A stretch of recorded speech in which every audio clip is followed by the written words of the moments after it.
তাহলে ছোট্ট একটি বিষয় লক্ষ্য করুন মা, আজকে যে গৌরহরি এই কলিযুগে এসেছেন, আচ্ছা বাবা গৌরহরি তো 3 যুগেও এসেছিলেন, কি এসেছিলেন না? গৌরহরি কিন্তু 3 যুগেও এসেছিলেন, কিন্তু বর্তমান কলিযুগে গৌরহরি মহাপ্রভু আজকে এলেন কলিযুগে। বলে সত্য যুগে এসেছিলেন, ত্রেতায় এসেছিলেন, দাপরেও এসেছিলেন, কিন্তু আজকে কলিযুগেও এলেন। কিন্তু বাবা এই 3 যুগে গৌরহরি আসার বর্তমান কলিযুগে গৌরহরি আসা একটু কি বলে 3 যুগে গৌরহরি আসা আর কলিযুগে গৌরাঙ্গ মহাপ্রভু আসা ভিন্ন। কেন? 3 যুগে গৌরহরি অবতার ধারণ করেছেন, আর বর্তমান কলিযুগে গৌরহরি অবতার নয়, গৌরহরি আজকে অবতীর্ণ হয়েছে। কেন কথাটা বললাম? দেখুন সত্য যুগে লক্ষ্মী নারায়ণ এসেছিলেন, ত্রেতা যুগে রাম সীতা, তারপরে কৃষ্ণ এবং শ্রীমতী রাধারানী। তাহলে 2 জন এসেছিলেন, 2 জন। তাহলে বাবা 2 জন এসেছিলেন, তাহলে 2 জনের শক্তি যদি 2 দিকে থাকে তাহলে একটু আলাদা আলাদা থাকবে। কিন্তু 3 যুগে অবতার আর বর্তমান কলিযুগে অবতার নহে। আমাদের শ্রী চৈতন্য চরিতামৃতে বললেন রাধা কৃষ্ণ এক আত্মা, 2 দেহ ধরি, অনন্যে বিলাস রস আস্বাদন করি, এবে দুহ মিলে হলো শ্রী চৈতন্য ভাব রস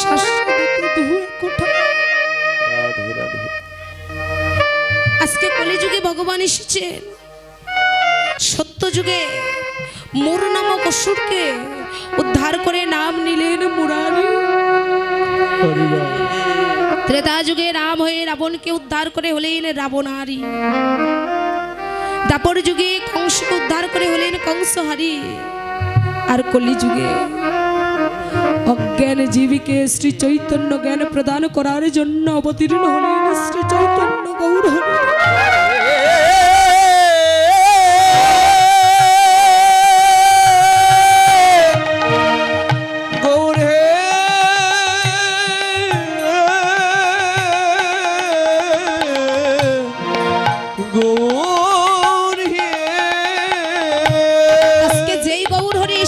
কলিযুগে কে উঁচু কে নিচু, কে বালক কে বৃদ্ধ, কে নারী কে পুরুষ, কোন জাতির বিচার করলেন। এই ভাব বোঝে কারা? এই ভাব বুঝতে পারলেন কারা? এই যে আপনাদের মতো যারা গৌর অনুরাগী, কৃষ্ণ অনুরাগী ভক্ত যারা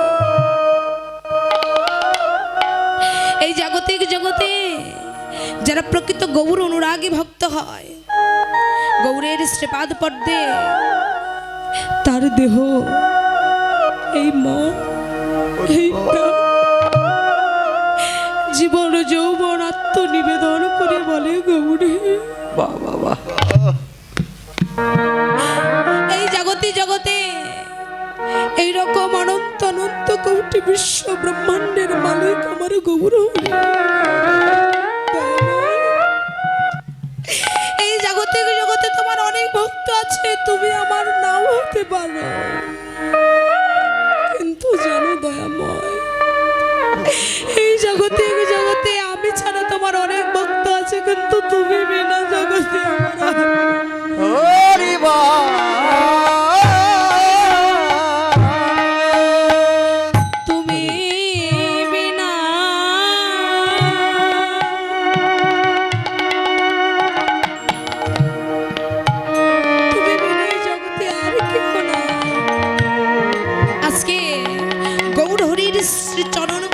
আমার সমস্ত কিছু অর্পণ করে দিয়ে কৃষ্ণ বলতে যার নয়নে ঝরঝর করে কৃষ্ণ প্রেমের বাড়ি বিগলিত হয়ে যায়। আজকে গৌরহরির গণ যারা ছিলেন তারাও আজকে এসেছে, শুধু যে এসেছিল তাই নয়, যে জন কোনোদিন বদনে হরিনাম উচ্চারণ করে না, যে জন বদনে কখনো কোনোদিন কৃষ্ণ নামের বাড়ি বিগলিত করে না,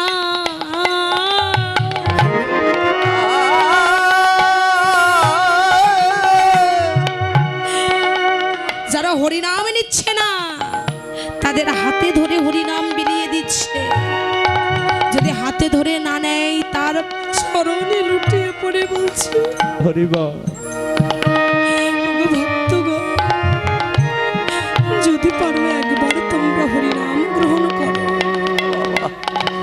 মহাপ্রভুর পরম ভক্ত ছিলেন, যার নাম ছিলেন কি আমাদের শ্রী চৈতন্য চরিতামৃতে কৃষ্ণদাস কবিরাজ গোস্বামী বললেন।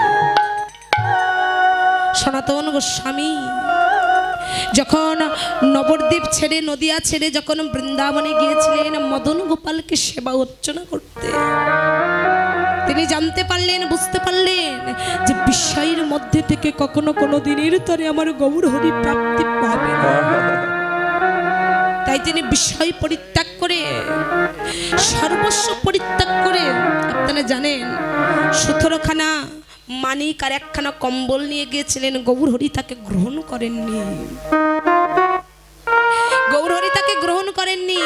ওগুলো সব পরিত্যাগ করে গৌরের চরণে আত্মনিবেদন করে সমস্ত কিছু সঁপে দিলি।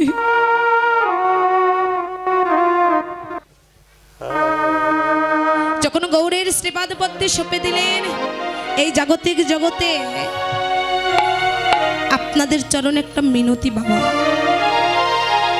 কেহ যদি আমার গৌর হরিকে ভালোবাসেন, তাহলে দুঃখটাকে বরণ করাই ভালোবাসে।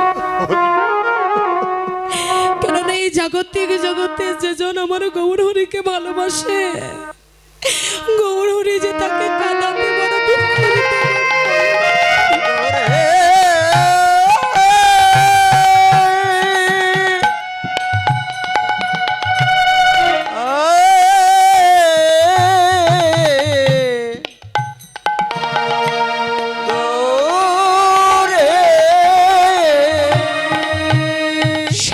গোস্বামীর প্রত্যেক দিন অন্তরে ভাবনা, এই বৃন্দাবনে যারা কখনো কোনো দিনের তরে হরিনাম করে না, বৃন্দাবনে যারা কখনো কোনো দিনের তরে কৃষ্ণ নাম করে না, আমি তাদেরকে কৃষ্ণ বলবো।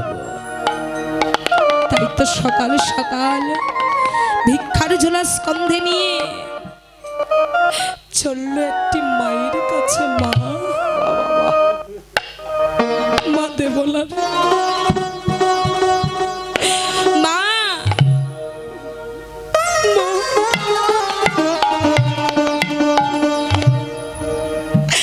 আজ প্রভাত কালে আমি আমার মদন গোপালকে সেবা দেব।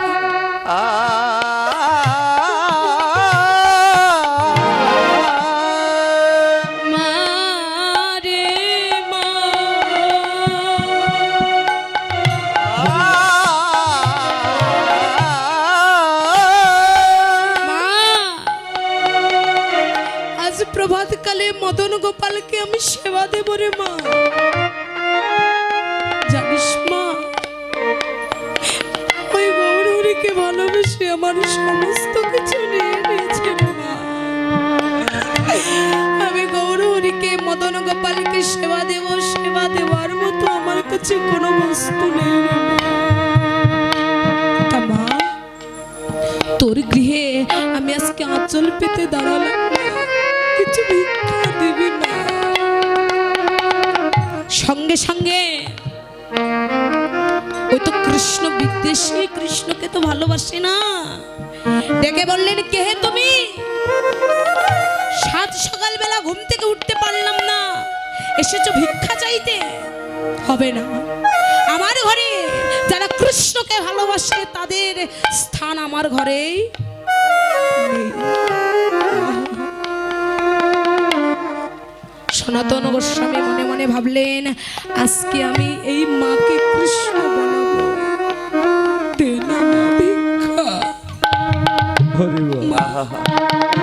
তোর চরণ ধরে আমি বলছি, মা একটু ভিক্ষা দে।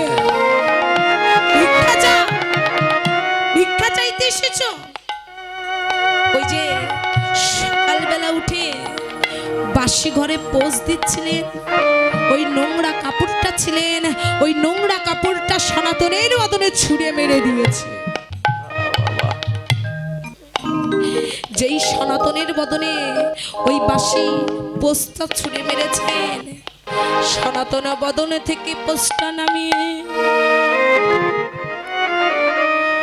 নয়নের জলে কেঁদে কেঁদে বলে, মা গো মা,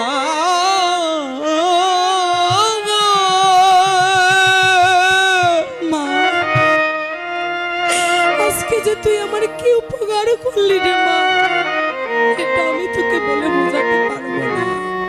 জানিস মা, আজ কতদিন হয়ে গেল সামান্য একটু বসনের অভাবে আমি আমার মদন গোপালকে আরতি দিতে পারিনি রে মা। ওই পোস্টটা নিয়ে গিয়ে নয়নের জলে ধৌত করে রৌদ্রে শুকিয়ে দিন অন্তে মদন গোপালকে আরতি দেওয়ার কালে মদন গোপালের চরণ দুখানা হৃদয় মন্দিরে জানাই মদন গোপাল একেবারে চেয়ে দেখো, আজকে আমি মা দেবলার ঘরে গিয়েছিলাম। দয়ামা,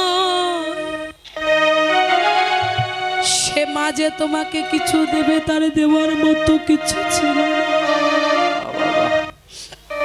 দয়াময়, আজকে তোমার সেবার জন্য সে বসন দান করেছে, যদি পারো একবার হতভাগিনীকে ভক্তের আহ্বান ভগবান কি না শুনে থাকতে পারে, হয়তো কি কৃপা দৃষ্টি প্রদান করলেন দেবলার হৃদয়ে। আজকে দেখুন আপনারা যে ভক্তের চরণের ধুলি মাখছেন, ভক্তের চরণের ধুলি লুটিয়ে পড়ছেন, কৃষ্ণ বলে কাঁদছেন, জানি না কোন ভক্ত রূপে ভগবান আছে। এই হস্ত বৈষ্ণবের চরণে ছুঁইতে ছুঁইতে যদি একবার আমার গৌর হরির চরণে পৌঁছে যায়, যদি গৌর হরির কৃপা হয়, পরের তো দিন সকালবেলা যখন সনাতন গোস্বামী ওই স্কন্ধে ভিক্ষার ঝুলি নিয়ে বৃন্দাবনের পথে পথে কৃষ্ণ কৃষ্ণ বলে কাঁদেছে, দেবলা কি আর ঘরে থাকিতে পারে? দেবলা ছুটে গিয়ে সনাতনের চরণ দুখানা হৃদয়ে ধরেছে। বৈষ্ণব জনা, বৈষ্ণব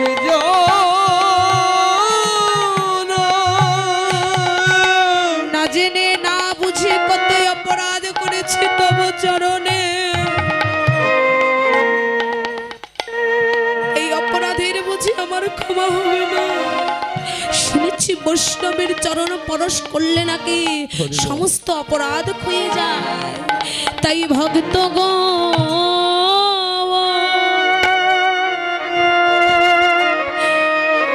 একেবারে দাও দাও চরণে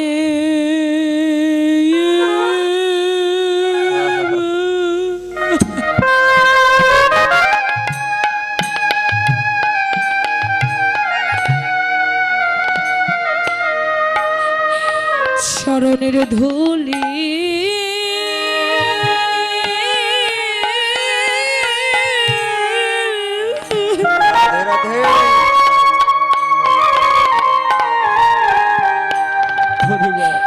চরণের ধুলি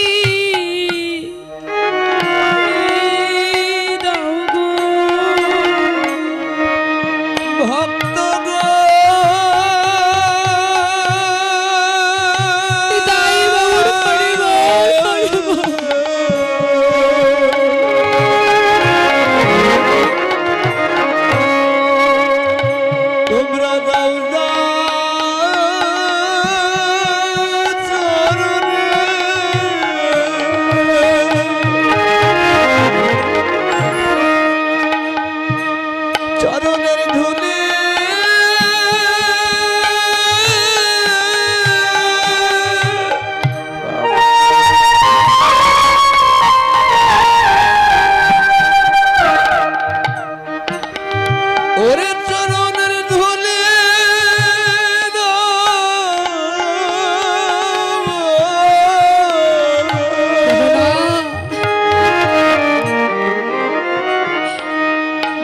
ভক্তের ধুলিবা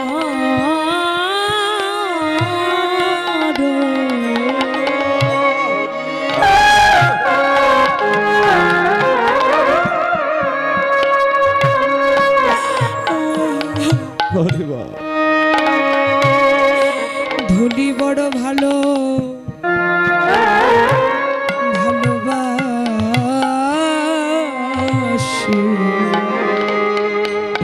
ভক্তে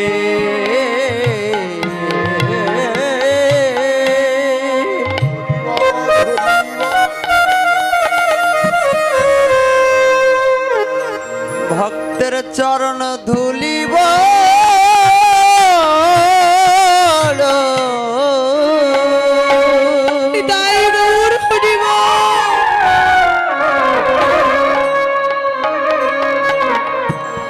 আমরা যে বড় ভালো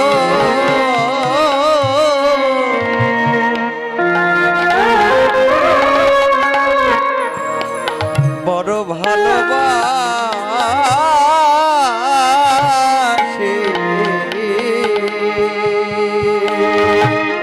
এই চার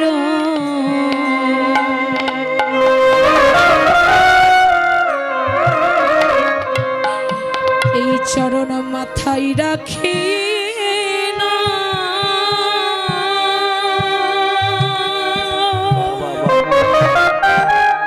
রাধে রাধে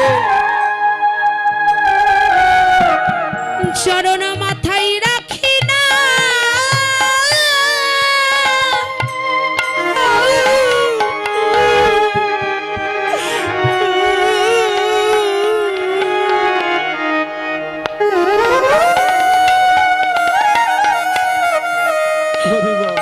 এই চরণ মাথায় রাখি না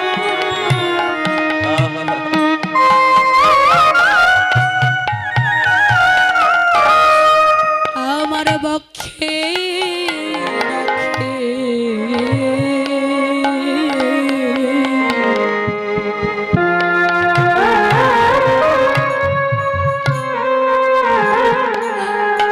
ভগতের চরণ ধুলিবা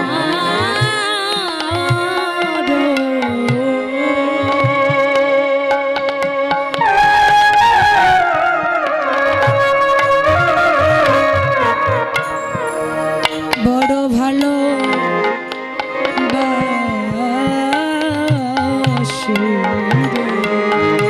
এই চরণ মাথায় রাখি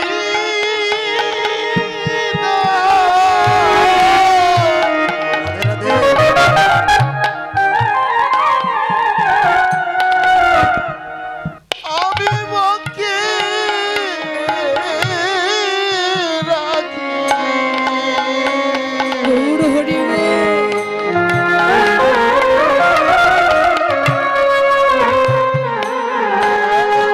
দাও দাও বৈষ্ণবে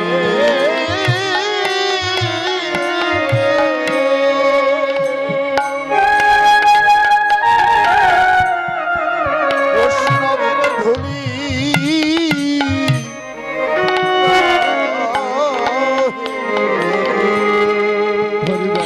ওই মা সনাতনের চরণে হৃদয়ে জড়াই ধরে সনাতনের চরণ দুখানা হৃদয় মন্দির মাঝে জড়াই ধরে ডেকে বলছে গো ভক্ত এই জাগতিক জগতে ধন থাকতে যেমন আমরা ধনের মর্ম বুঝি না, আপনার ঘরে যদি কোনো ধন সহজেই পেয়ে যান, সহজেই মিলে যায়, তাহলে দর্শন করবেন, আস্বাদন করবেন, সেই ধনের মূল্য কিন্তু এই জাগতিক জগতে যারা পশুকুলে জন্ম নিয়েছে, যারা বদন ভরে কৃষ্ণ প্রাণ কৃষ্ণ বলে কাঁদতে পারে না, যারা বদন ভরে গৌর হরিকে ডাকার মতো ডাকিতে পারে না, ডাকিতে পারে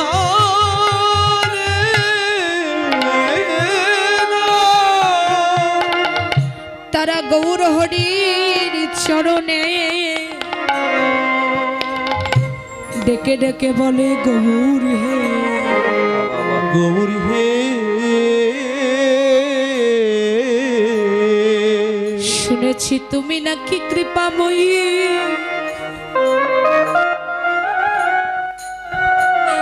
জগতে কেউ তোমায় ডাকার মতো ডাকলে নাকি তুমি তাকে দয়া করো। ওরে বাবা, আমরা তো তোমায় ডাকার মতো ডাকিতে পারি না, আমরা তো তোমায় মধুর স্বরে কৃষ্ণ বলে ডাকিতে পারি না। ডাকতে পারি না।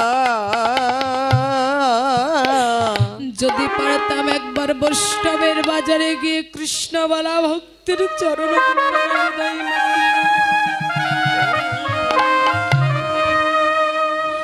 গৌর হে,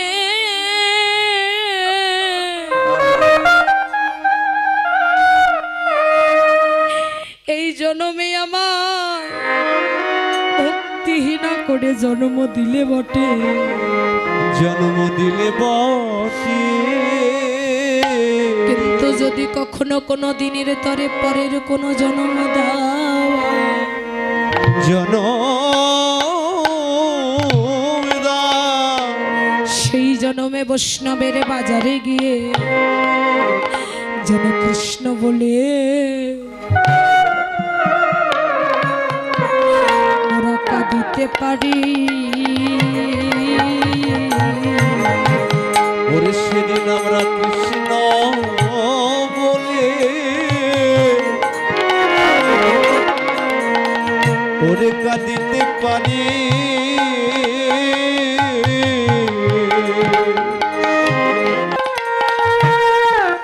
যেন কাঁদিতে পারি। কৃষ্ণ বলা কাদা ভাগিতে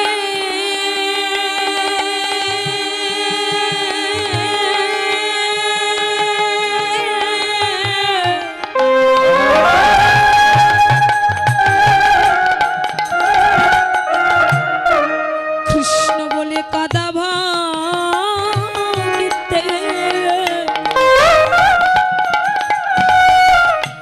চরণ জড়াইয়ে ধরে শুধু এ জন্মে নয় জন্মে জন্মে কৃষ্ণ বলে কাদা ভক্তের কাদা ভক্তের চরণ ধরে জন্মে নয় জন্মে জন্মে কাদা ভক্তের চরণ ধরে আমরা যেন কৃষ্ণ বলে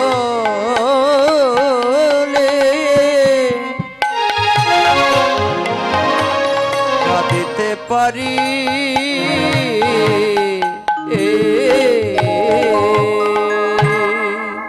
তাই মা প্রত্যেকটি শাস্ত্রে বলছেন কি জানেন, ভক্তি যার কৃষ্ণ তার সর্বশাস্ত্রে কয়, ভক্তি না থাকিলে কৃষ্ণ দেখিলেও বা কি বা হয়। যার জ্ঞান আছে, যার বিবেক আছে, বুদ্ধি আছে, এই বিবেক বুদ্ধি দ্বারা ভালো মন্দ বিচার করা যায়, কিন্তু বিবেক বুদ্ধি দ্বারা কখনো প্রেম ভক্তি লাভ করা যায় না। তাই তো আমাদের মীরাবাই বললে, নিত্য স্নানে হরি মিলতো তো বহুত রহে জল জন্তু ওই, ফলমূল খাকে হরি মিলতো তো বহুত রহে বাদুর বাদ্রয়, স্ত্রী छोड़के हरी मिलतो तो बहुत रहे है वो खोजा, दूध पी के हरी मिलतो तो बहुत रहे वस्त्र वाला, अवशेष मीरा का है बिना प्रेम से नहीं मिलता है नंदलाल। রাধে রাধে।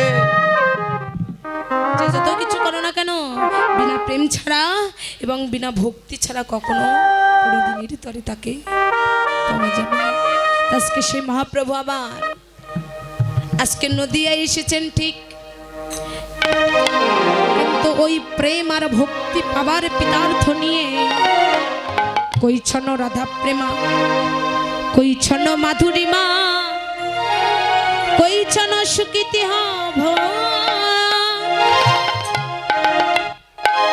এই তিন বঞ্চিত ধন যে না হইল পুরো কি করিব তা পারল। তাই ব্রজের ভাবকে হৃদয় ধরি, রাধার ভাব অজ্ঞে কান্তি ধরি, নদিয়াতে হইল রাধে গো, সত্যি তোমার ঋণ শোধ করব পারলাম না, ত্রেতাই তোমার ঋণ শোধ করব পারলাম না, দাপরে ভেবেছিলাম তোমার ঋণ শোধ করব কিন্তু আজকে তোমার চরণ ছুঁয়ে আমি কথা দিলাম রাধে, আগত কলিযুগে আমি ভগবানে বেশে যাব না, আমি ভক্ত বেশে গিয়ে ভক্তের চরণের ধুলি অর্পণ করব। যারা আমাকে পছন্দ করে না, যারা আমায় ভালোবাসে না, সেই ভক্তের আঘাত আমি সহ্য করব। যে ভক্ত কোনোদিন কৃষ্ণ বলে না তার আঘাত সহ্য করব। রাধারানী বললেন, বধূ তুমি এই দুঃখ এই ব্যথা আমি তো সহ্য করতে পারবো না। ভক্তি শাস্ত্রে প্রমাণ করলেন, মহাপ্রভু কলিযুগে আসার পিছনে 52টি কারণ ভক্তি শাস্ত্রে প্রমাণ আছে। 52টি কারণের মধ্যে 3টি কারণ মূল, যাহা শ্রী চৈতন্য চরিতামৃতে কৃষ্ণ দাস কবিরাজ গোস্বামী কলম দিলেন। কি? প্রথম কথা, প্রথম ঋণ, রাধার প্রেমের মহিমা কতখানি তা তিনি জানবেন। দ্বিতীয়, সেই প্রেমের আলোকপাতে শ্রীকৃষ্ণের মাধুর্যের চমৎকারিতা কতখানি তা তিনি বুঝবেন। এবং তৃতীয়, সেই চমৎকারিতা উপভোগ করে শ্রীমতী রাধারানীর আনন্দ কতখানি তা তিনি বুঝবেন।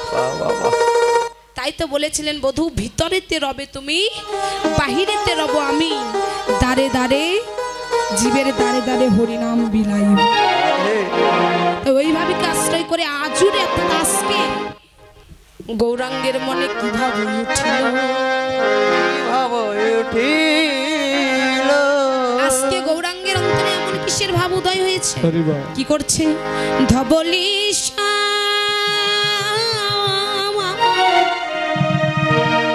ধবলি বলি বলি সঘনে ডাকিল, সাধনে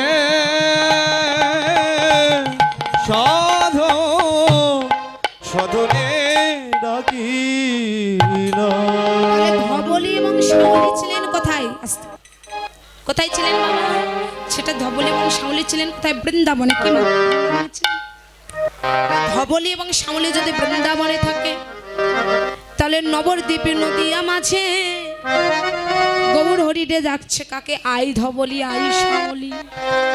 ধবলি শ্যামলীদেরকে ডাকছে। ধবলি শ্যামলী কোথায় পেলে? বলে যার হচ্ছে বিশ্ব ব্রহ্মাণ্ডের তার চাইতে অধিক আছে তোমার আমার দেহ ভাণ্ডে। এই দেহের মধ্যে আছে 6 রিপু অষ্টপাশ, 10 ইন্দ্রিয় পঞ্চকণ্ঠ, এগুলোকে সবাইকে একত্রিত করে বলছে ধবলির হচ্ছে 2টি সন্তান। 2টি সন্তান কি কি? এক হচ্ছে বিবেক, আরেক হচ্ছে বৈরাগ্য। আর শ্যামলীর হচ্ছে 6খানা সন্তান। এক হচ্ছে কাম, ক্রোধ, লোভ, মোহ, মদ, মাশ্চর্য। এই রসকে আস্বাদন করার জন্য আর রাধার প্রেমের রস আস্বাদন করার জন্য কিভাবে আপনারা আস্বাদন করুন। বর্তমান যুগে একটা পুষ্পের কাছে গিয়ে যদি বলা হয়, পুষ্পরে আমাকে একটু মধু দিবি, কথাটা বিচার করবেন। একটা পুষ্পের কাছে গিয়ে যদি পুষ্পকে ডেকে বলা হয়, পুষ্প আমাকে একটু মধু দে না রে। আচ্ছা মা, পুষ্প কি মধু সেখান থেকে দেয়? পুষ্প কিন্তু মধু দেয় না। ওই পুষ্পই মধু দেয় যখন ভ্রমর সেখান থেকে চয়ন করে এনে মৌচাকে তৈরি করে। সেটা লাগে আমার গৌর সেবা। এই জাগতিক জগতে এই দেহের মধ্যে অপ্রাকৃত প্রেম ভক্তি রস আছে।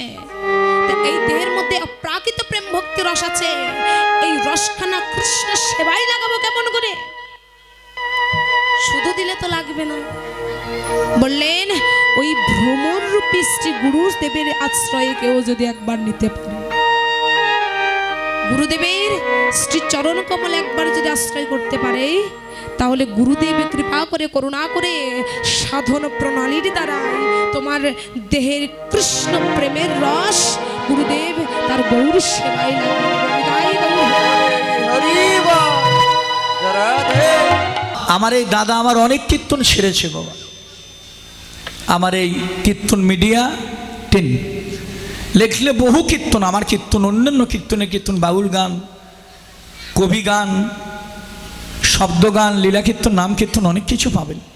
আপনার এই চ্যানেলটা সাবস্ক্রাইব করবেন, এটা আমার অনুরোধ। আমার ইউটিউব চ্যানেল কি এই যে কীর্তন মিডিয়া দাদা খুব ভালো দাদা আছে, সবাই চলে গেলে এটা যাবি না, এটা থাকবি, খুব ভালো। এনার চ্যানেলে ভালো ভালো কীর্তন আছে, কীর্তন মিডিয়া 10 লিখবেন, অনেক কীর্তন আসবে, আপনারা শুনবেন। আমাদের অনেক কীর্তন ছাড়া আছে। কীর্তন মিডিয়া 10 সকল সনাতন ধর্মে যত বড় বড় কীর্তনী আছে, কীর্তন হয়েছে নাম কীর্তন লীলা কীর্তন। এই যে কীর্তন মিডিয়া এই চ্যানেলটি সকল কীর্তনীয়াদের কীর্তন এই ইউটিউব চ্যানেলে পাবেন আপনারা। সনাতন ধর্মীয় অনুষ্ঠান ইউটিউব চ্যানেল কীর্তন মিডিয়া, আপনারা সাবস্ক্রাইব, নতুন নতুন কীর্তন আপনারা সাবস্ক্রাইব করবেন। এবং অষ্টকালী নীলা কীর্তন, গীতা পাঠ, মহানাম যজ্ঞ অনুষ্ঠান, এক নাম নীলা কীর্তন, আপনারা সকলেই ওই চ্যানেলে সাবস্ক্রাইব করবেন। গীতা পাঠ, ভাগবত পাঠ সকল কিছু এই চ্যানেলে দেখতে পাবেন। এবং সকলেই দেখবেন এবং বেশি বেশি করে শেয়ার করবেন, যেন সকলের মাঝে দাদা আরো ভালো ভালো কীর্তন আপনাদেরকে উপহার দিতে পারে।